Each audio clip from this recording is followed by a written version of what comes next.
Si vous vous êtes récemment monté un PC, vous avez probablement utilisé des composants de différents fabricants. C'est logique car il y a tout de même énormément de pièces et chacun a sans doute des atouts à faire valoir dans certains domaines. Cette spécialisation existe aujourd'hui dans presque tous les secteurs, et pas seulement pour les produits physiques, mais aussi pour les services. Elle est à la fois une bénédiction et une malédiction.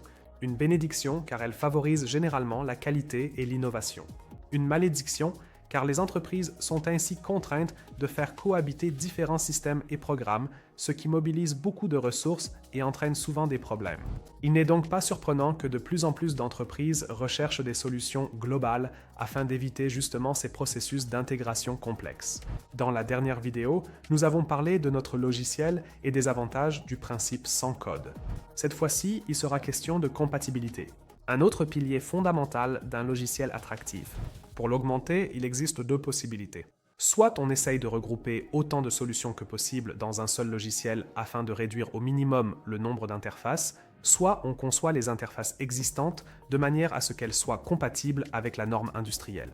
Prenons par exemple une usine où des circuits imprimés sont fabriqués. Certaines pièces sont placées manuellement sur le circuit imprimé, d'autres par un robot. Et à la fin, un contrôle final des soudures et ainsi de suite doit encore être effectué. Pour l'assemblage manuel du circuit imprimé, un système d'assistance à l'opérateur serait judicieux. Pour l'assemblage par robot, un système de guidage robotisé pourrait être nécessaire et pour le contrôle final, un système AOI. Et pour certains de ces contrôles, il faudrait peut-être même recourir à l'IA. Dans un tel scénario, il faudrait normalement une multitude de logiciels applicatifs dont la coordination représenterait un grand défi. Un logiciel facile à apprendre et uniforme permettrait ici d'économiser beaucoup d'efforts. C'est pourquoi, lors du développement de notre logiciel, nous avons veillé à ce qu'une personne familiarisée avec l'un de nos produits puisse également utiliser tous les autres sans difficulté. Le principe des modules est le même que ce soit pour l'assistance opérateur, l'AOI ou la robotique guidée. Pour garantir la communication avec les machines de production et ainsi offrir une compatibilité maximale, le logiciel prend en charge les protocoles de communication courants tels que Profinet, Ethercat ou Modbus. La formation et surtout l'intégration d'un modèle d'IA dans un processus de contrôle peuvent également s'avérer très complexes. Cependant, notre outil de création d'IA est conçu de telle sorte qu'un modèle d'IA entraîné peut être facilement exporté et immédiatement importé dans notre système de contrôle.